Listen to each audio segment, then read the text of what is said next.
Puspita adalah seorang perempuan muda yang telah lama menganggur dan mengalami berbagai penolakan kerja.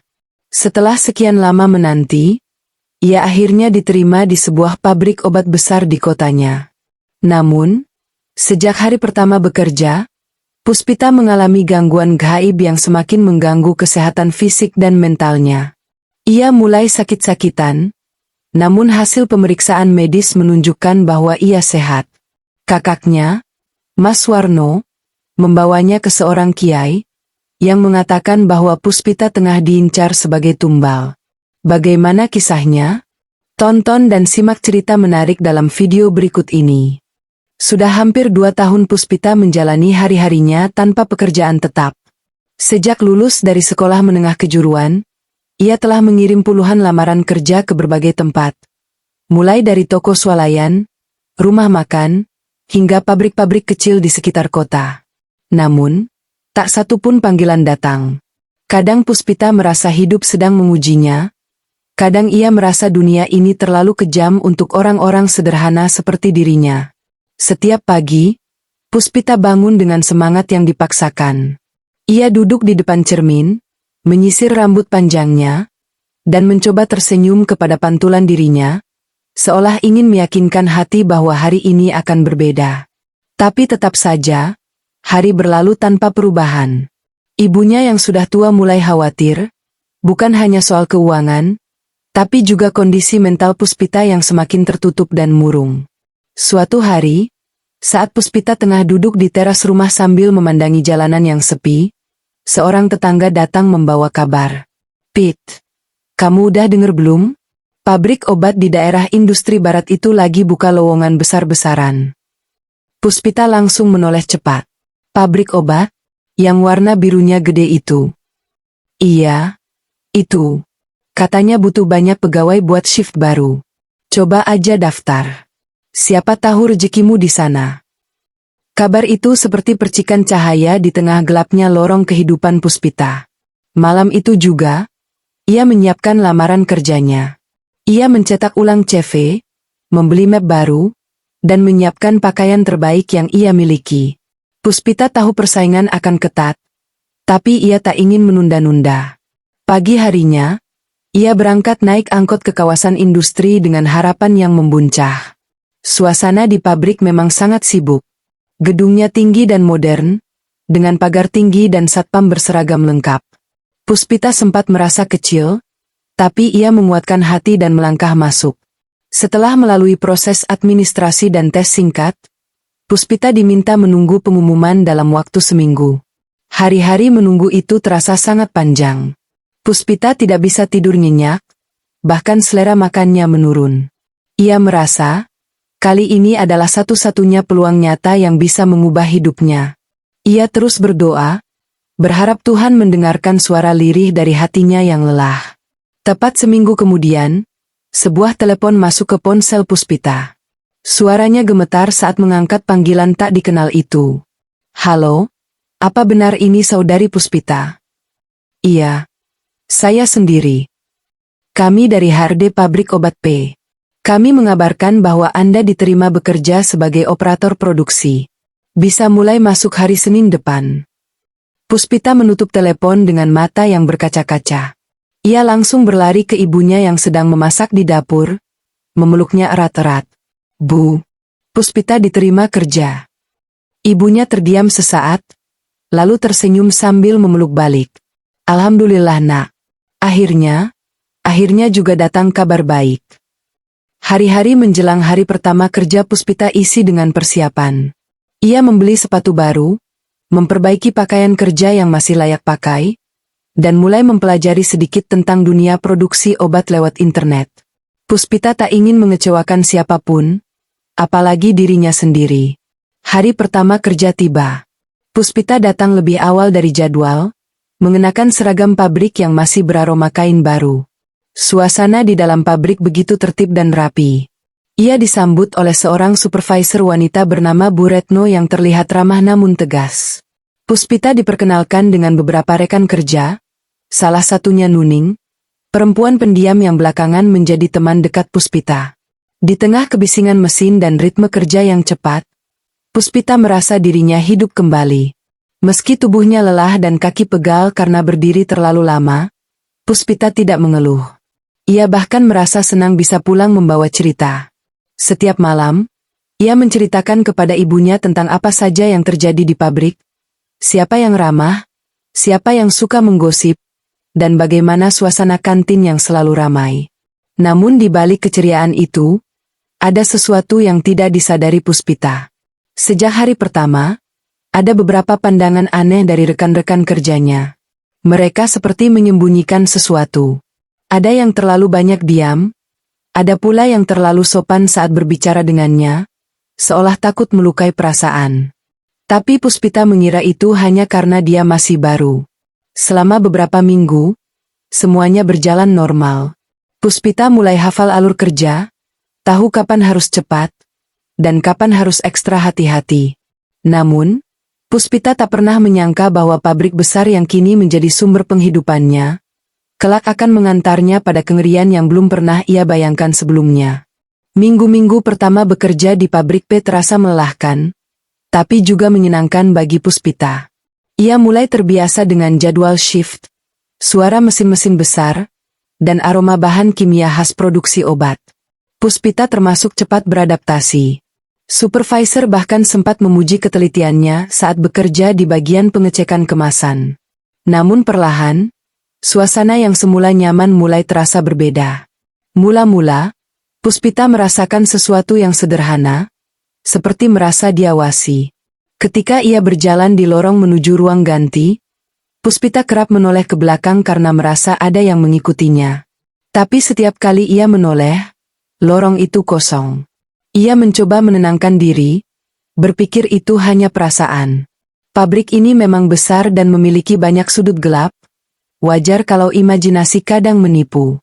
Lalu suatu malam saat pulang dari shift sore, Puspita melewati area gudang belakang yang sedang direnovasi. Tempat itu biasanya sepi. Saat berjalan sendirian, ia mendengar suara seperti langkah kaki menyusul dari belakang. Pelan tapi konsisten. Puspita mempercepat langkah. Suara itu ikut mempercepat. Puspita berbalik cepat. Kosong. Hanya lampu kuning temaram yang bergoyang diterpa angin. Puspita tidak bercerita pada siapa-siapa. Ia takut dianggap penakut atau halu. Ia memilih diam dan menganggap itu hanya kelelahan. Tapi gangguan itu tidak berhenti. Justru semakin sering. Pernah suatu malam, saat shift malam hampir selesai, Puspita tertidur sebentar saat istirahat di ruang istirahat perempuan. Saat membuka mata, Puspita melihat sesosok perempuan berbaju putih duduk membelakanginya di pojok ruangan. Rambutnya panjang, tergerai menutupi sebagian besar tubuh. Puspita hendak menyapa, mengira itu salah satu rekannya. Tapi saat berkedip sekali, sosok itu menghilang. Puspita mulai kehilangan tidur. Ia membawa pulang kecemasan, merasa rumah pun tak lagi aman. Ibunya kadang memergoki Puspita termenung sambil menatap keluar jendela malam-malam, tapi Puspita selalu bilang, "Nggak apa-apa, cuma capek." Suatu siang, saat shift berlangsung, temannya yang cukup dekat, Nuning, menghampirinya. "Pit, temenin aku ke toilet yuk." Puspita mengangguk tanpa curiga. Mereka berjalan bersama ke toilet yang berada agak jauh dari ruang produksi utama. Toilet itu memiliki pencahayaan agak remang. Saat Puspita masuk ke salah satu bilik, Nuning menunggu di depan kaca, menyisir rambutnya. Puspita merasa lega ada temannya, karena akhir-akhir ini ia jadi takut ke tempat-tempat sepi di pabrik. Begitu selesai buang air kecil, Puspita keluar dari bilik dan menepuk bahu Nuning sambil berkata, "Nungguin ya? Makasih." Namun, saat Nuning menoleh, Puspita membeku. Wajah Nuning rata, tanpa mata, tanpa hidung, tanpa mulut. Kulit putih polos membentang di tempat wajahnya seharusnya berada, seperti kanvas kosong. Puspita berteriak sekuat tenaga, tubuhnya mundur tak terkendali hingga menabrak dinding. Sosok Nuning yang aneh itu hanya berdiri diam, menatap Puspita, entah dengan apa, karena wajahnya kosong. Puspita langsung lari keluar toilet tanpa menoleh lagi. Beberapa pekerja lain di luar toilet panik melihat Puspita histeris dan berteriak. Ia gemetar, sulit bicara, matanya liar. Puspita dibawa ke ruang medis pabrik untuk ditenangkan. Ketika Bu Retno menanyainya, Puspita hanya bisa berkata, "Itu bukan Nuning. Wajahnya, nggak ada." Setelah kejadian itu, Puspita diberi cuti 2 hari. Tapi bukannya membaik, Puspita justru mulai merasakan hal-hal yang lebih aneh lagi. Tubuhnya mulai sering demam mendadak tanpa sebab. Terkadang ia merasa menggigil hebat di siang hari. Puspita mulai sering ke rumah sakit, namun hasil pemeriksaan selalu menyatakan kondisinya sehat. "Anehnya kamu sehat, Dek. Tidak ada tanda-tanda infeksi, suhu badanmu bahkan normal," kata dokter di puskesmas saat Puspita datang untuk ketiga kalinya dalam seminggu. Tapi Puspita tahu ada yang tidak beres. Ia merasakan tubuhnya melemah, wajahnya terlihat semakin pucat setiap hari. Cermin mulai menunjukkan sosok yang berbeda, mata sayu, kulit kusam, dan senyum yang semakin jarang muncul. Yang lebih mengerikan, setelah kejadian di toilet itu, Nuning seolah menghindari Puspita. Puspita mencoba bertanya pada beberapa rekan kerja lain, tapi semua memberi jawaban yang menggantung. "Nuning siapa ya? Di bagian mana?" tanya salah satu temannya. Puspita bingung. Nuning kan temannya selama ini. Satu-satunya yang meyakinkan Puspita bahwa ia tidak sedang gila adalah buku absen. Saat Puspita mencari nama Nuning di daftar absensi bagian produksi, ia tidak menemukannya. Nama itu tidak pernah tercatat. Puspita merasa tubuhnya, pikirannya, dan jiwanya sedang ditarik ke dalam sesuatu yang gelap. Ia tidak tahu kepada siapa harus bercerita. Tidak ada satupun orang di pabrik yang terlihat peduli, seolah semua tutup mata. Setiap malam, suara langkah kaki kembali terdengar. Kadang Puspita merasa ada sosok yang duduk di sudut kamarnya saat ia pura-pura tidur. Badannya menggigil tapi tidak bisa bergerak. Dan di suatu pagi, ketika bercermin, Puspita melihat bayangan seseorang berdiri di belakangnya, padahal pintu kamarnya tertutup rapat. Puspita tahu, ini bukan sekadar capek kerja atau kurang tidur. Ada sesuatu yang salah, dan ia sedang menjadi bagiannya. Sejak kejadian di toilet bersama Nuning, atau entah siapa sebenarnya makhluk yang menyerupainya, hidup Puspita tak lagi sama. Puspita tidak bisa tidur nyenyak. Setiap kali matanya mulai terpejam, ia seperti didatangi oleh sosok-sosok tanpa wajah, atau suara-suara berbisik yang membangunkannya dengan keringat dingin mengucur deras. Hari-harinya diisi rasa takut yang tak bisa dijelaskan. Puspita berusaha tetap masuk kerja seperti biasa. Ia tak ingin kehilangan pekerjaannya, apalagi pekerjaan ini sudah lama ia perjuangkan. Tapi tubuhnya seperti mulai memberontak. Kepala sering pusing mendadak, perut mual, kadang terasa panas luar biasa hingga ia harus duduk bersandar di dinding pabrik, menahan diri agar tidak jatuh pingsan. Namun anehnya, gejala-gejala itu hanya muncul saat ia berada di dalam area pabrik. Setiap kali merasa sakit, Puspita pergi ke klinik atau rumah sakit. Dokter selalu memberikan hasil pemeriksaan yang sama. Puspita dalam keadaan sehat. Tidak ada infeksi, tidak ada tekanan darah yang tidak normal, bahkan hasil lab menunjukkan tubuhnya dalam kondisi ideal. Tapi kenyataannya, Puspita merasa seperti bangkai hidup, berjalan dengan tubuh yang berat, mata yang sayu, dan kulit yang semakin pucat. Suatu hari, Puspita memandangi tangannya yang gemetar saat di kantin. Urat-uratnya tampak menonjol, dingin seperti es. Teman di meja sebelah sempat menoleh ke arahnya, lalu buru-buru membuang muka. Puspita menangkap tatapan itu. Ada rasa takut, atau mungkin jijik. Ia pulang dengan langkah lemas. Di rumah, ibunya semakin sering menatap Puspita dengan cemas. "Kenapa, Pit? Makan dong. Nggak ada selera lagi?" tanya ibunya suatu malam. Puspita hanya menggeleng. Lidah Puspita kayak pahit buk. Nggak tahu kenapa. Kalau sakit, cuti dulu. Ibu bisa pinjam uang ke Bu Ijah buat beli obat. Puspita memaksakan senyum, walau air mata sudah menggantung di pelupuk matanya. Nggak usah, Buk. Puspita nggak kenapa-napa. Mungkin masuk angin. Tapi Puspita tahu ini bukan masuk angin. Rasa sakitnya seperti berasal dari dalam tulang, bukan sekadar daging. Ia mulai merasakan tubuhnya ditarik saat tidur, seperti tenggelam ke dalam kasur. Setiap malam, ada suara yang memanggil namanya dari luar jendela.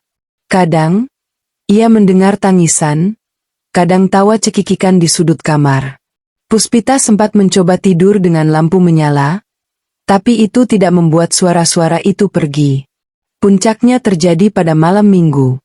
Puspita terbangun pukul 2 dini hari karena mendengar suara seseorang mengetuk pintu kamar pelan-pelan. Lembut, tapi terus-menerus. Puspita berusaha mengabaikan, menarik selimut hingga ke kepala. Tapi suara itu tidak berhenti. Dengan gemetar, Puspita melangkah ke pintu dan bertanya, "Siapa?" Tak ada jawaban. Ia membuka pintu perlahan, dan menemukan lorong rumah kosong, gelap, dan hening. Tapi ketika ia hendak kembali ke tempat tidur, sebuah bisikan terdengar tepat di belakang telinganya. "Kamu belum siap mati, Puspita." Puspita jatuh terduduk, menjerit keras. Ibunya bangun dan langsung menghampiri. "Ya Allah, ada apa, Pit?" Tapi Puspita tidak bisa bicara. Bibirnya gemetar, dan tubuhnya kaku seperti batu. Setelah kejadian itu, Puspita benar-benar tidak bisa lagi menutupi kondisinya. Ibunya menangis tiap malam, melihat anak gadisnya yang dulu ceria, kini seperti hidup di dua dunia. Puspita semakin kurus, matanya seperti tenggelam ke dalam rongga wajah. Seringkali, ketika ia lewat di depan kaca, ia merasa bayangan dirinya bergerak tak serempak. Kadang tersenyum sendiri, atau malah menghilang. Mas Warno, kakak laki-laki Puspita yang tinggal di kota sebelah, akhirnya datang menjenguk. Begitu melihat kondisi adiknya, ia langsung tahu, ini bukan penyakit biasa. Ini bukan cuma soal kesehatan, kata Mas Warno kepada ibunya setelah melihat Puspita diam membisu di pojok kamar. Ada sesuatu yang nempel sama Puspita. Malam itu juga, Mas Warno membawa Puspita ke rumah salah satu kenalannya. Seorang kiai sepuh bernama Kiai Mahfud, yang dikenal peka terhadap hal-hal gaib. Rumah sang kiai terletak di pinggiran desa, tenang dan penuh pepohonan rimbun. Begitu Puspita duduk di ruang tamu dan tangan Kiai Mahfud menyentuh pergelangan tangannya, raut wajah sang kiai langsung berubah serius. Anak ini sedang diburu sesuatu yang tidak kasat mata. Tubuhnya hampir penuh oleh energi negatif. Dan ada sesuatu yang mengincarnya sebagai wadah. Mas Warno mengernyit. Apa maksudnya Kiai? Dia sedang dipersiapkan untuk dijadikan tumbal. Ruangan seketika menjadi dingin. Puspita menunduk, tubuhnya gemetar. Kiai Mahfud melanjutkan, "Kamu kerja di mana sekarang, Nak?" "Pabrik obat." Jawab Puspita pelan. Wajah Kiai Mahfud tampak berat. "Pabrik itu, sejak dulu saya dengar banyak hal aneh dari sana. Tempat itu tumbuh terlalu cepat. Dan biasanya, sesuatu yang tumbuh tidak wajar, ditopang oleh sesuatu yang tidak wajar pula." Puspita menatap sang kiai dengan mata lelah. "Kenapa saya Kiai? Saya akan jelaskan lebih lengkap nanti. Tapi satu hal yang jelas, kamu dalam bahaya. Kalau tidak segera keluar dari tempat itu, tubuh dan jiwamu bisa diambil sepenuhnya." Malam setelah pertemuan dengan Kiai Mahfud menjadi titik balik dalam hidup Puspita. Untuk pertama kalinya, ia merasa ada yang mempercayai perasaannya, bahwa semua yang ia alami bukan halusinasi, bukan sekadar gangguan psikis. Puspita pulang bersama Mas Warno dalam keadaan hati berkecamuk. Di satu sisi ia takut, di sisi lain ada semacam kelegaan, kini ia tak sendiri. Dalam perjalanan pulang, Puspita diam saja. Kepalanya masih berat. Mas Warno beberapa kali melirik adiknya khawatir. Kamu nggak harus balik kerja ke sana, Pit, ucap Mas Warno tiba-tiba. Puspita menghela napas. Tapi kerjaan itu satu-satunya yang Puspita punya sekarang, Mas. Kerjaan bisa dicari. Nyawa nggak bisa diganti. Puspita menunduk. Ia tahu itu benar, tapi hatinya masih belum siap. Selama ini, ia menaruh semua harapan hidupnya di pekerjaan itu, mengangkat derajat keluarga, membantu ibunya, menabung untuk masa depan. Mundur berarti menyerah. Tapi jika benar ia diincar sebagai tumbal, lalu apa gunanya bertahan? Hari-hari berikutnya, Puspita mencoba masuk kerja seperti biasa, tapi kini dengan mata yang lebih awas. Ia mulai mengamati lingkungan sekelilingnya, siapa saja yang bekerja, siapa yang sering menyendiri, siapa yang jarang bicara. Ia juga memperhatikan para perempuan yang bekerja di sana. Anehnya, benar seperti yang dikatakan Kiai Mahfud. Hampir semua dari mereka sudah menikah atau janda. Tidak ada satupun gadis lajang seumurannya. Puspita mencoba bertanya-tanya secara halus, tapi selalu mendapat jawaban mengambang. Dulu pernah ada beberapa anak baru yang belum nikah, tapi nggak lama keluar. Nggak betah katanya, ucap Buati, salah satu pegawai senior. Kenapa nggak betah, Buk? Buati hanya mengangkat bahu. Entahlah, mungkin nggak cocok sama sistem kerja pabrik. Jawaban itu semakin mencurigakan Puspita. Di sela-sela waktu istirahat, Puspita mengunjungi ruang administrasi untuk alasan pura-pura mencari dokumen lembur. Di sana ia mengamati file kepegawaian. Dengan gugup, ia membaca beberapa data karyawan perempuan muda. Ia menemukan pola mencolok. Dari setiap nama yang tercatat, semua punya status, menikah, atau janda. Hanya namanya sendiri yang tertulis, belum menikah. Jantung Puspita berdegup keras. Ini bukan kebetulan. Semakin dalam Puspita menggali, semakin banyak keanehan yang ia temukan. Misalnya, bagian gudang belakang yang selalu terkunci dan hanya bisa diakses oleh kepala bagian. Menurut rumor, dulu tempat itu adalah laboratorium lama, tapi entah kenapa tidak pernah digunakan lagi. Puspita mendengar cerita samar dari satpam tua bahwa pernah ada pekerja yang meninggal secara misterius di area itu, tapi cerita itu seperti dilarang untuk dibicarakan. Beberapa malam, Puspita mencoba memberanikan diri lewat gudang belakang saat lembur. Ia mencium bau aneh, campuran dupa dan sesuatu yang amis. Dari celah pintu kayu yang retak, Puspita pernah melihat cahaya merah berkedip pelan-pelan. Tapi saat ia menoleh lagi, semuanya gelap gulita. Semua itu membuat Puspita semakin yakin. Pabrik ini menyimpan sesuatu yang tidak wajar.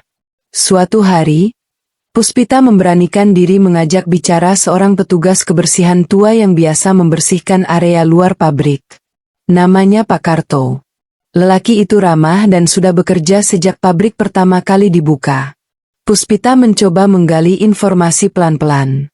Pak Karto, dulu banyak anak muda yang kerja di sini. Pak Karto mengangguk, lalu menghela napas panjang.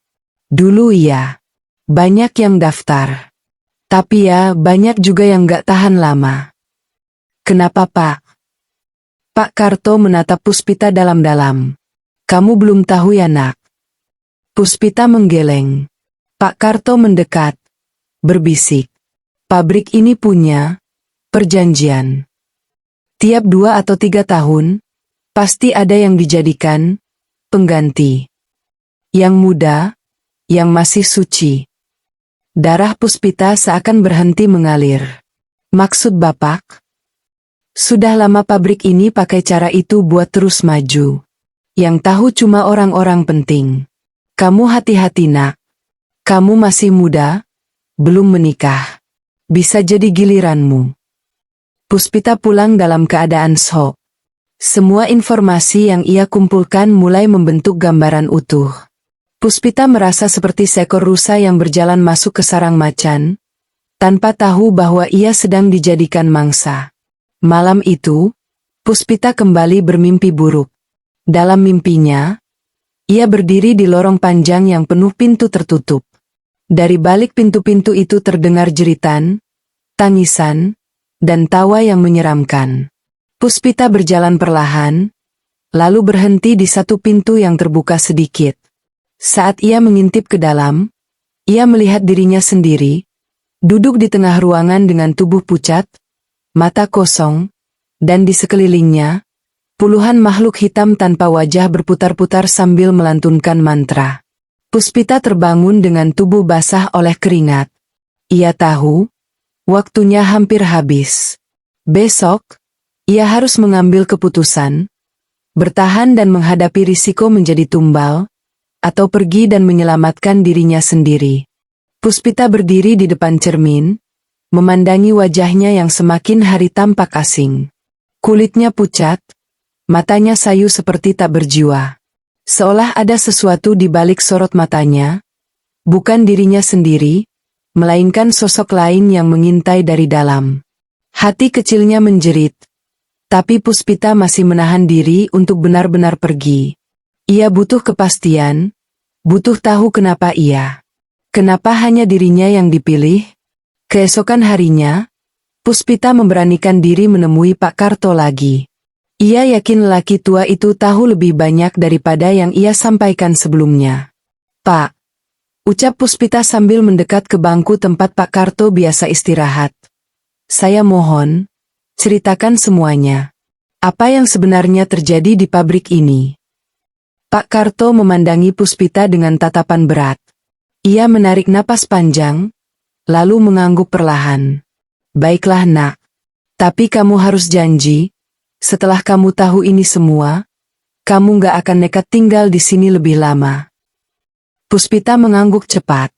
"Pabrik ini," Pak Karto mulai, "dulunya bukan pabrik obat. Tempat ini dulunya tanah kosong yang dikenal angker. Warga sekitar tidak berani lewat kalau malam. Konon, dulu tempat ini pernah dipakai buat ritual orang-orang sesat." "Ritual apa?" tanya Puspita dengan suara pelan. "Pengorbanan manusia," jawab Pak Karto tanpa tedeng aling-aling. "Setiap bulan purnama, satu orang akan hilang. Warga kampung dulu sering menemukan mayat tanpa wajah atau tubuh yang menggigil kaku di ladang sekitar sini. Tapi nggak ada yang berani bicara." Puspita tertegun.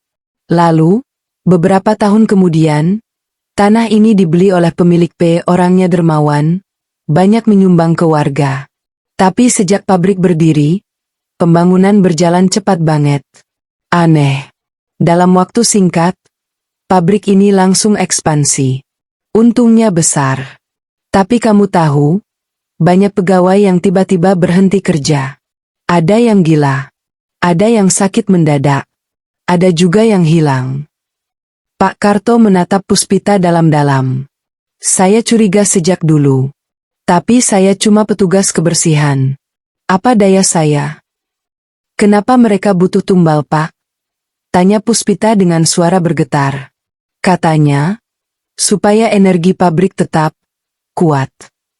Supaya produksi nggak terganggu.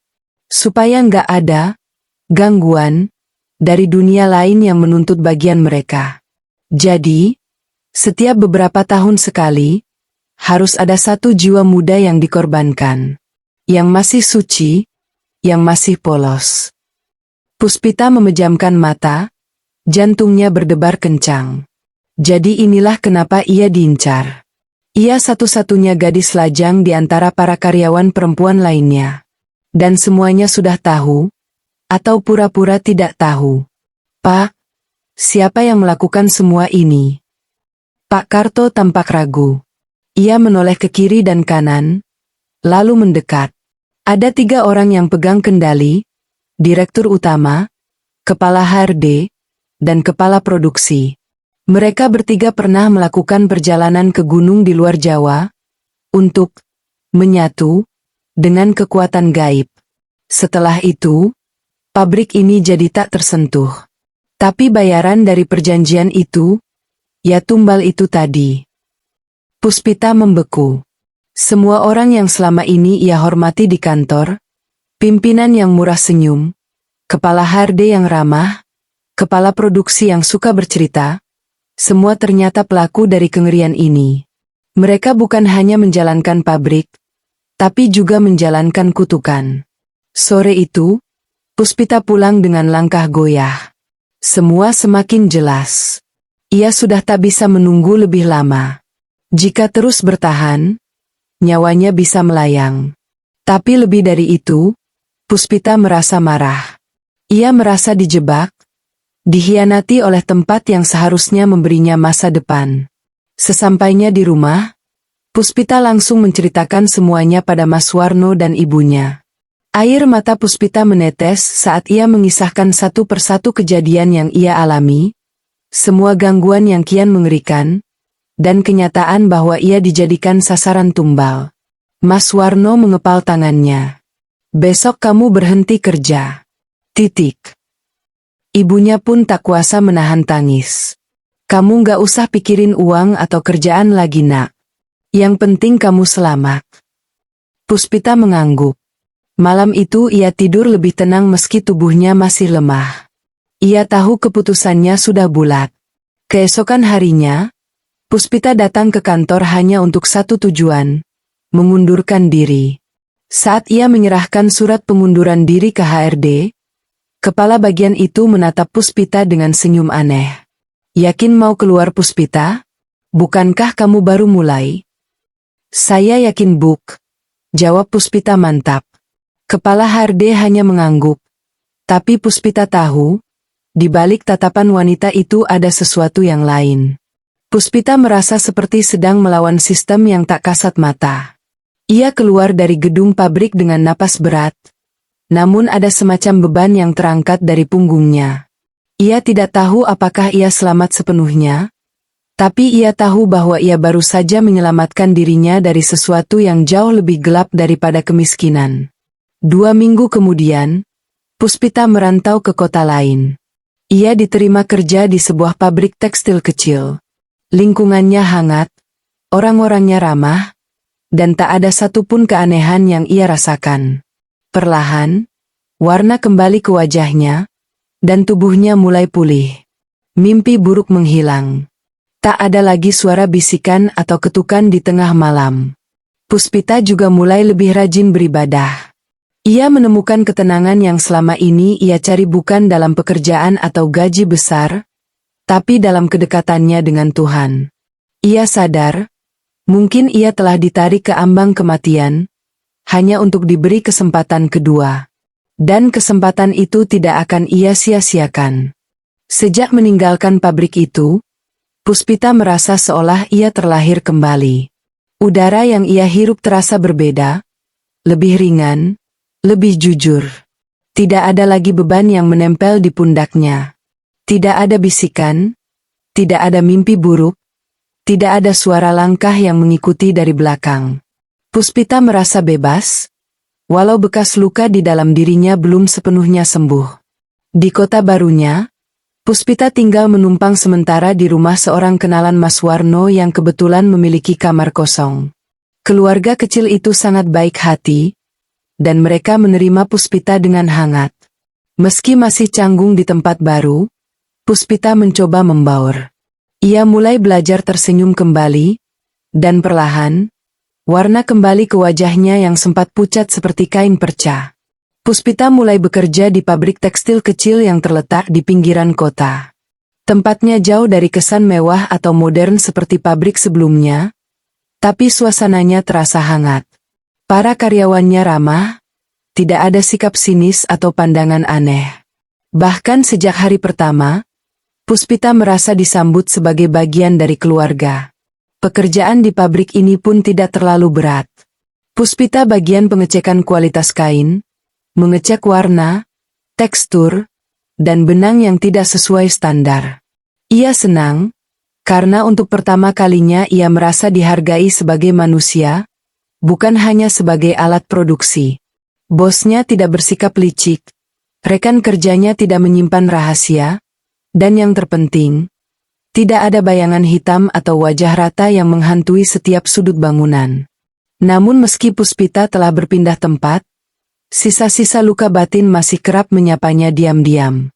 Ia kadang terbangun tengah malam, panik, meski tidak tahu apa yang membuatnya takut.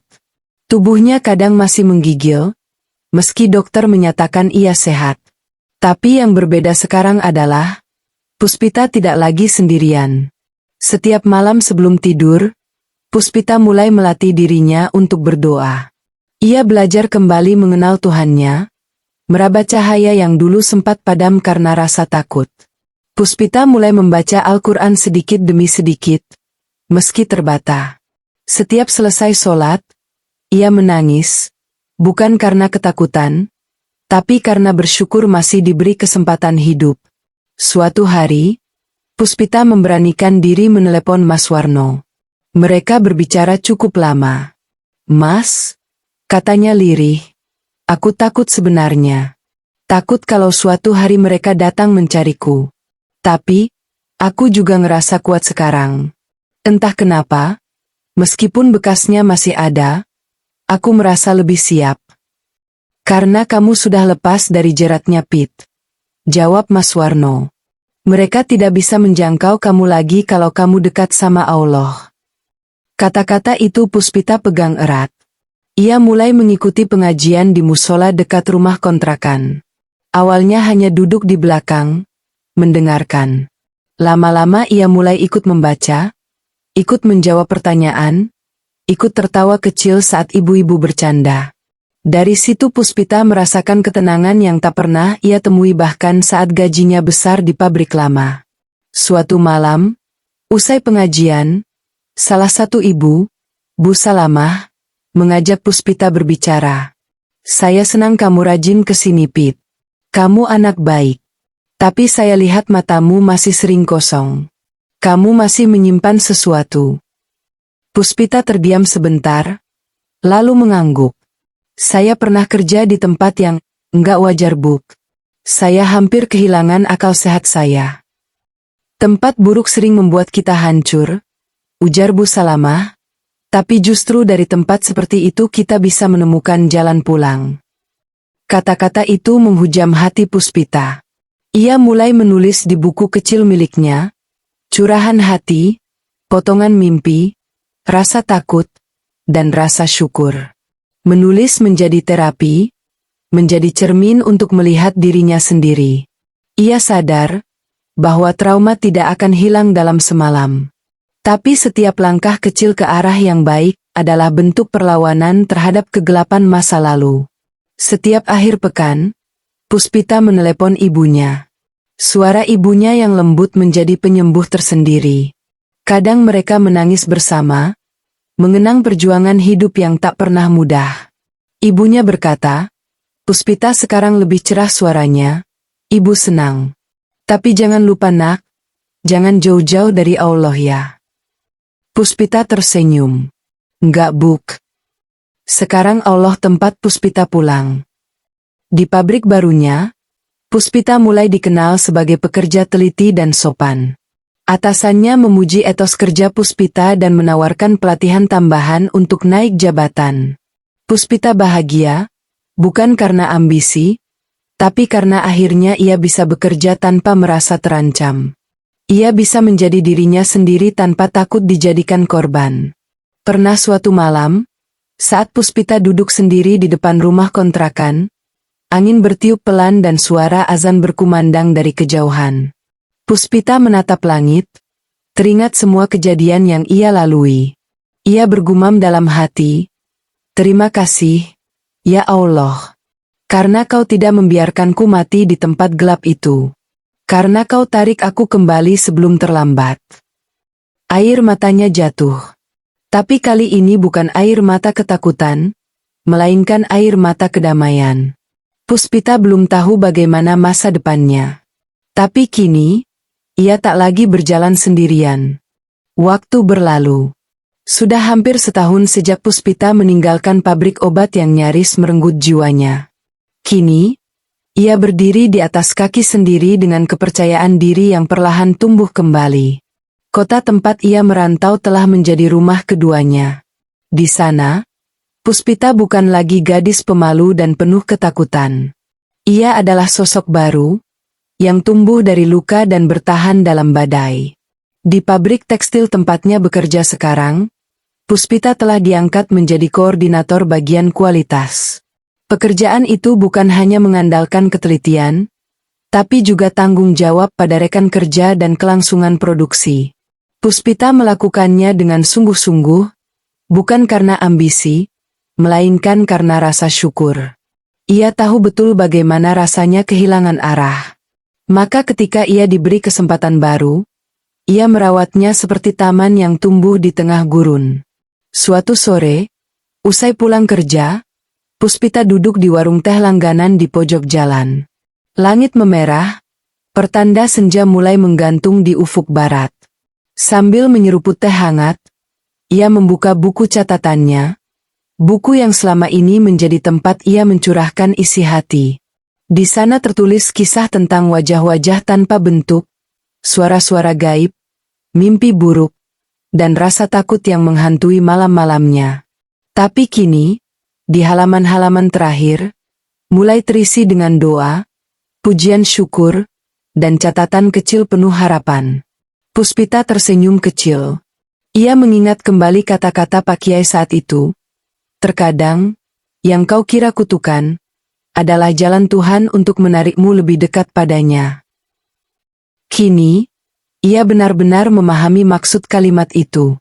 Beberapa bulan lalu, Puspita memutuskan untuk mendalami ilmu agama lebih serius. Ia mulai mengikuti kelas mengaji di masjid setiap malam Jumat. Ia bahkan mulai belajar tajwid dan memperbaiki syalatnya. Semuanya dilakukan pelan-pelan, tapi penuh kesungguhan. Puspita merasa setiap ayat Al-Quran yang ia baca seperti menyalakan pelita dalam hatinya. Ia merasa lebih ringan, lebih damai. Seolah jiwanya yang pernah terperangkap dalam kegelapan kini perlahan dibebaskan. Mas Warno, kakaknya, sering menelpon Puspita dan menanyakan kabar. Hubungan mereka jadi lebih dekat sejak peristiwa mengerikan itu. Puspita tahu, tanpa dukungan kakaknya dan ibunya, mungkin ia sudah menyerah. Bahkan bisa jadi, ia tak akan selamat. Mas bangga sama Puspita, ucap Mas Warno suatu kali lewat telepon. Kamu kuat banget. Enggak semua orang bisa bangkit dari hal seperti itu. Puspita hanya menjawab pelan, bukan karena aku kuat Mas, tapi karena Allah yang pegang tangan Puspita terus. Hari-hari Puspita kini diisi dengan hal-hal sederhana namun bermakna. Ia bangun pagi, bekerja dengan hati, menolong teman yang butuh bantuan, lalu pulang untuk menikmati sore yang tenang. Kadang ia mengirim pesan ke ibunya, sekadar menanyakan kabar atau mengirimkan hasil masakannya. Ibunya selalu membalas dengan doa dan nasihat ringan yang membuat Puspita tersenyum. Suatu hari, Puspita mendapat undangan reuni dari teman-teman SMA-nya. Awalnya ia ragu untuk datang, bukan karena malu, tapi karena ia takut akan diingatkan kembali pada masa lalunya. Tapi kemudian ia sadar, ia sudah bukan Puspita yang dulu. Ia bukan lagi gadis yang selalu melihat ke belakang. Maka ia memutuskan untuk datang. Di acara reuni itu, Puspita tampil sederhana tapi bersahaja. Teman-temannya menyambut hangat. Banyak yang kaget melihat perubahan Puspita. Puspita sekarang kelihatan adem banget, ujar salah satu temannya. Dulu kamu pemalu, sekarang kok kelihatan tenang dan yakin. Puspita hanya tertawa kecil. Ia tidak merasa perlu menceritakan semua yang ia alami. Cukuplah itu menjadi pelajaran hidup yang membentuknya diam-diam. Malam itu, setelah acara selesai, Puspita berjalan pulang sendirian menyusuri jalanan yang sepi. Langit cerah bertabur bintang. Udara dingin menyentuh kulitnya, tapi Puspita merasa hangat di dalam. Sesampainya di rumah, ia duduk di sajadahnya, menyalakan lampu kecil, dan memejamkan mata. Dalam keheningan, ia berdoa, "Ya Allah, terima kasih kau beri aku kesempatan kedua. Terima kasih karena engkau tidak meninggalkanku meski aku hampir melupakan MU. Aku tahu kini, bahwa setiap luka adalah jalan pulang pada MU. Aku tidak ingin kembali ke masa lalu. Aku hanya ingin terus melangkah ke depan, bersama cahaya MU. Air matanya mengalir pelan. Bukan karena takut, bukan karena sedih, tapi karena Puspita tahu, perjalanan panjangnya akhirnya sampai di ujung lorong. Dan di sana, ada cahaya. Cahaya yang tidak menyilaukan, tapi menenangkan. Puspita menutup catatannya malam itu dengan sebuah kalimat. Aku telah melewati malam tergelap dalam hidupku, dan kini aku tahu, fajar itu nyata. Dan sejak malam itu, Puspita hidup bukan sekadar untuk bertahan, tapi untuk tumbuh dan memberi cahaya bagi orang lain. Terima kasih telah menyimak cerita ini sampai akhir. Jangan lupa subscribe, like dan komen channel ini.